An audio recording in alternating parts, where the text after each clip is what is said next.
Tarptautinis turnyras MMA Bushido. Lapkričio 14 dieną Vilniuje TwinsBet arenoje. Daugiau informacijos bushido.lt.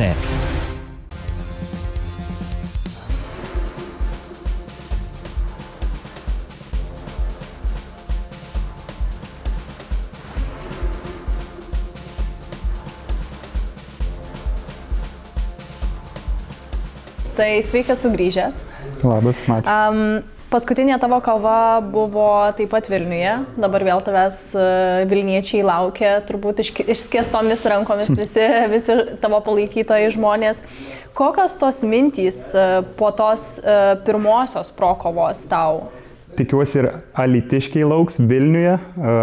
Mintys pozityvios, labai aš kadangi toks mėgstu savo pasirodymą vertinti realistiškai, tai labai daug matau ir dalykų taisytinų po praeito karto. Tai labai stengiausi, sportavau daug ant savo mini klaidelių Amerikoje, tai tikiuosi parodyti daug geresnį pasirodymą savo ir taip pat ir žiūrovams ir kilti toliau. O kas buvo sunkiausia toj kovoj? Liga prieš kovą grįžus iš šilto klimato labai tikrai paveikė kvėpavimą, todėl turėjau truputį pasisaugoti, neįsimušti. Bijojau toks, ne tai, kad bijojau, bet nenorėjau per anksti įsimušti. Turėjau tokių kaip ir progų, mačiau, kad gal ir pabaigti kovą kaip ir finišu, bet kažkiek sudvejojau, nes ir kovau ilgesnį laiko tarpą, kadangi jau pro taisyklėm, tai šį kartą manau, kad ta patirtis bus mano pusėje. Tai va taip išanalizavus, tokių daug mini detalių. Šiaip tai viskas neblogai, bet tikrai, kaip aš sakiau, 6 iš 10 geriausia.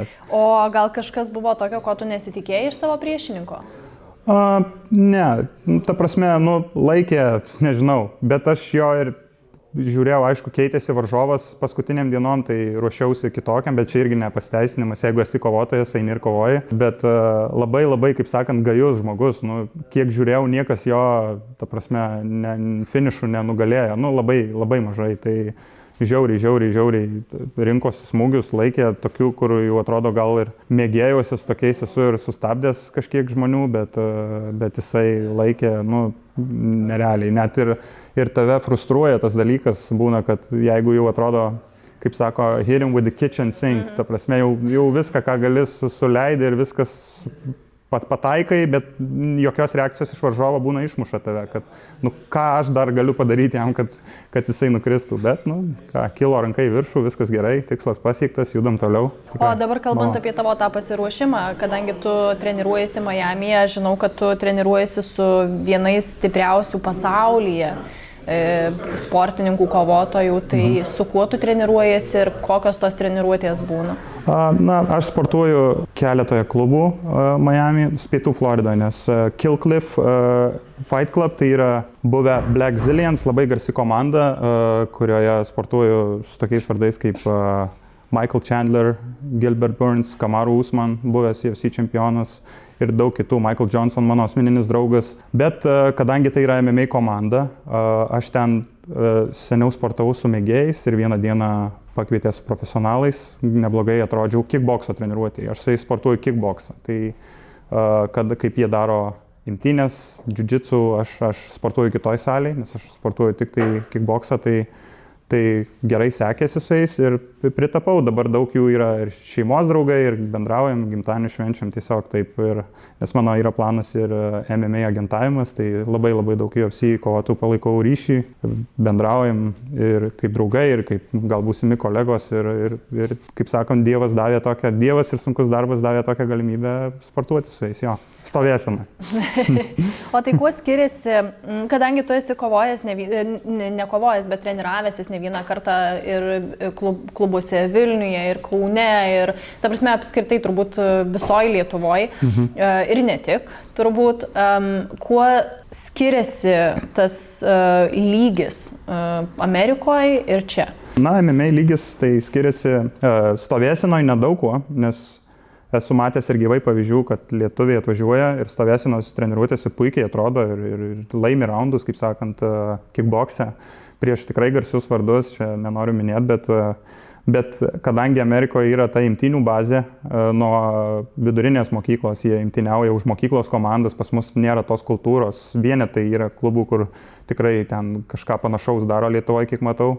Jiu-jitsu jau Lietuvoje matau, kad tikrai yra ir žinau iš patirties, bet imtynės yra svarbu, nes tu MMA kovoje kontroliuoji, kur jinai nueis ta kova. Jeigu tau stovėsena gerai sekasi, tu geras imtynininkas, tu gali stovėti, bet jeigu reikia perkelti kovą ant žemės, tu gali perkelti ant žemės ten, kur tu dar stipresnis. O jeigu tu neturi imtynių, tada jau ir tik stovėsenos geras kovotojas, jau to ant žemės jau bus tau sunku su geresniu imtynininku. Tai Amerikoje yra ta kultūra, kitokia imtynių, jiu-jitsu, aukštesnis lygis, aš galvoju. Ir kitoks pasitikėjimas savim, laisvesni tie žmonės, laisvesnis toks gal ir jų ir marketingas. Aš iš pradžių atvažiavęs ten, tai buvo keista, nes visi po treniruočių fotkinasi vieni su kitais, daro klipukus ir aš toks lietuviškas susikaustęs truputį būdavau, tai būdavo keista, o paskui priprantė, atrodo, tai tampa norma, nes tai yra ir biznis. Tu esi kaip brandas, tu turi save parduoti, pristatyti kažkaip tai kažkokius rėmėjus ir atidirbti kažkam ten reklamuoti.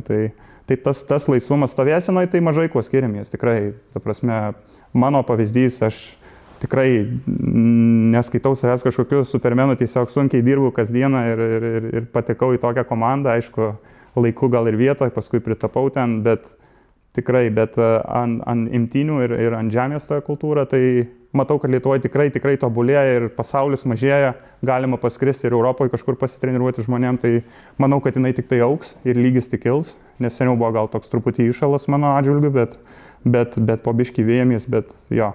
Kaip pasakyčiau, stovėsena tai tikrai mūsų nieko nenusileidžia. O kas tave apskritai labiau motyvuoja kovos menuose? Tos pergalės, kurias tu išpeši kažkaip, ar pralaimėjimai? Aš pradėjau savo karjerą Amerikoje, ta prasme, mėgėjusi, bet tikrai nemažam renginį ir pralaimėjau taip labai nekaip tą kovą. Tai man buvo didžiausias motivatorius ta kova, kad nuo to laiko, nors ten tokiom aplinkybėm susikloščius, ten prieš 3 dienas tik sužinojau, nesvarbu, tiesiog ėjau, kovojau savo norų, pralaimėjau ir tai buvo didžiausia mokama pamoka mano gyvenime, kas liečia šitą sportą, ir pasikeitė mąstymas, kažkiek ir atsilaisvinau, paskui pamačiau, kad nėra viskas šitaip, nesugriūna tas pasaulis, čia nėra taip, kad visi žino, kad tu pralaimėjai ir tiesiog taisiau klaidas, sunkiai dirbau, sunkus darbas atsakymas mano, nes kiti gal talento turi daugiau, aš tiesiog sunkiai dirbu ir tikiu į sunkų darbą. O kas buvo sunkiausia tavo karjeroje iki šiol? Nežinau, ta prasme viskas palyginu šiaip pas mane stabiliai, tik kad porą kartų esu nusiėmęs nuo kovos, vieną kartą dėl vienos ligos, o kitą kartą dieną prieš dėl COVID-o. Tai buvo sunku savo į akis veidrodį žiūrėti, iš tikro, kad taip atsitraukė. Aišku, ten sukeitė, išsaugojo ten varžovų kovą, bet aš toks stengiausi būti garbingas pagal tą visą kodą. Bet čia buvo tokios priežastys, kad tai dėl to tiesiog aš tikiu, kad vis gyventi reikia taip ir sprendimus, ir ringę, ir treniruoti, ir gyvenime priimti taip, kad galėtum savo žiūrėti veidrodį į akis ramiai. Tu jau minėjai, kad tas požiūris po tos pralaimėtos kovos jisai pasikeitė, bet apskritai, jeigu įimant visą tavo karjerą, kaip tas požiūris į kovos menus, į žmonės, kurie tokį sportą kultivuoja, keitėsi per tiekos metų? Aš visada gerbiau nuo vaiko, nes ir būdamas jaunas dar Lietuvoje truputį esu kovojęs, paskui turėjau ten ilgesnę pauzę, bet nuo sporto niekada netitolau. Aš jau nuo vaiko žinau, kas yra išeit į kovą, kad ir mėgėjusi profesionaluose kažkokiam open mat turnyre, bet tas visas jaudulys yra toks pats. Ir mano visada ir pas mus Amerikoje yra, kad net parašyta taisyklėse, aišku, čia, toks, gali sakyti, gal loser mentality, bet aš to netikiu tikrai, bet pasveikint draugą su kova.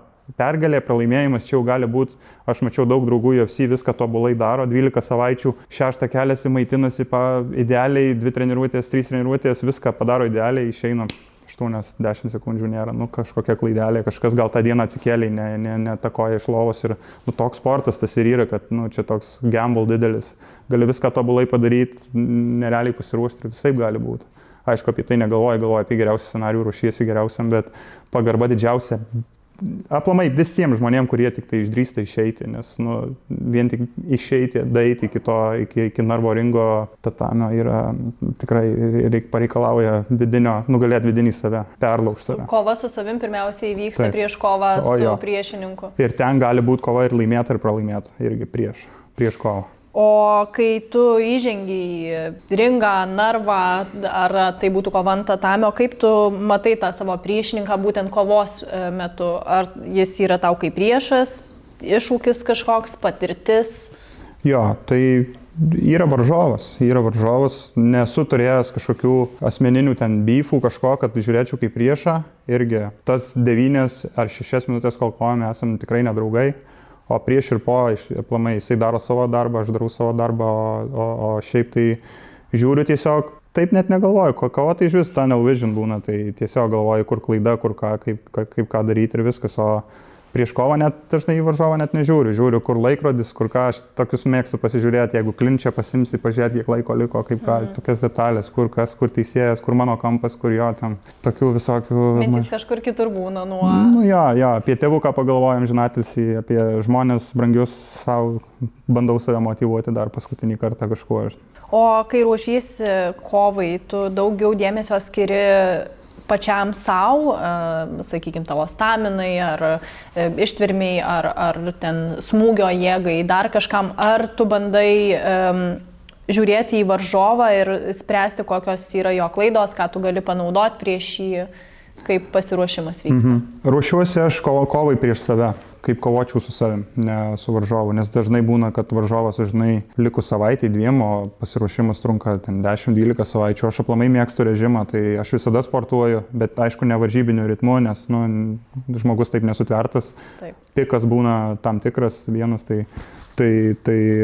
visada kažką taisai, darai, kažkaip, tiesiog. Kadangi sportuoju tikrai su aukšto lygio žmonėm, tai tikrai susimoku už klaidas ir tikrai būna tų sunkių dienų, tų tylių važiavimų namo be muzikos, nesakysiu, kad su ašara, bet būna tų tokių jo, kad arba sėdi mašinoje ir žiūri į vieną tašką 20 minučių po treniruotės, bet paskui svarbiausiai kitą dieną vėl prie durų lauki ir darai tą patį ir kažkas gaunasi. Kovos metu, jeigu kalbant apie kovą, jeigu situacija tampa tikrai sunki, kaip pats ir minėjai, kad tu muši ir niekaip nepramuši, kaip įmanoma vis tiek išlikti ramiam, susikaupusiam ir vis tiek daryti tą savo planą? Aš galvoju, kad ateina su patirtim, bet svarbiausia yra kvėpuoti ir kuo labiau būti tokį tarp atsipalaidavimo ir įsitempimo balansą, nes jeigu per daug įsitempsi irgi gali greitai pavargti, nes aš ir iš draugų, ir iš UFC draugų, kurie kovoja, žinau, kad didžiausia baimė tai nėra ten praloš nokauto ar kažko, didžiausia baimė yra pavargti iki to viso, iki nulio, kur jau galva lyg žino, ką turėtum daryti, bet jau kūnas vėluoja, jau tave, ta prasme, dominuoja varžovas ne dėl tavo blogo skillseto, bet dėl tavo nuovargio. Tai tas yra, tai labai daug dėmesio bandau skirti ir fiziniam pasiruošimui, ištvermei, bet adrenalinas būna, suvalgo tą dalyką irgi, atrodo, per treniruotę darai 10 raundų, be problemų ten po 3 minutės, ar ten koks 8 po 5, o vis tiek kovai po 1-3 minučių jau būna reikalų. Tai. O kaip tu jautiesi grįždamas į didžiąją areną? Gerai, jaučiu viduj, kaip sakant, tai kelia mane iš lovos rytais, nes norėjau į tą kilti aukštesnį lygį, iš prarūkytų barų išeiti. Tai tikrai, ta prasme, smagu, tai priverčia jaustis, ne tik aš skaitau, man asmeniškai, sunkaus darbo vaisius, kad tave įvertina, kad tau duoda galimybę kovoti tokioj arenoj, ta prasme, su productionus, transliacijom, su pristatymais, man patinka, tai aš gerai jaučiasi, kad tave vertina kažkas, tu jautiesi profesionalas, jautiesi papuolęs į tokį epidom savo sporto, tai gražu. Ir labai gyrė praeitą renginį, ta prasme, kas žiūrėjo mano draugai iš Amerikos, kolegos, labai graži transliacija, gražus productionas, viskas labai profesionaliai atrodė, aukštas lygis tikrai. O tai dabar atskleisk visiems, kokie tavo tie ateities planai, ką tu planuoji toliau? Šiuo metu ateities planai tai yra būti gyvam dieną po lapkričio 14. O ne, taip neplanuoju. Planuoju, ta prasme, kad duok Dieve, viskas gerai, ta prasme, dabar visas fokusas į šitą datą, paskui galbūt kovo mėnesis bus ir žiūrėsim, kilti reitinguose, kilti pačiam kaip kovotojui, kaip asmenybei, augti, būti geriausiu savim. Ir gal vieną dieną pagalvoti apie kokį diržą? Žinoma. žinoma. Tikrai neatmetu tos Ne tik galimybės. mėgėjų, Jo. bet ir profesionalų. Jo, tai sako, dream big. Sveiki draugai, čia Darius, kovoju lapkričio 14 TwinsBet arenoje, MMA Bushido renginyje. Kviečiu visus palaikyti ne tik nuo savęs, bet nuo visų Lietuvos kovotojų. Mums jūsų palaikymas labai svarbus. Norime jūs girdėti renginio metu. Ateikite, palaikykite savo draugus, giminės ir susitikime arenoje. Tarptautinis turnyras MMA Bushido lapkričio 14 dieną Vilniuje TwinsBet arenoje. Daugiau informacijos bushido.lt.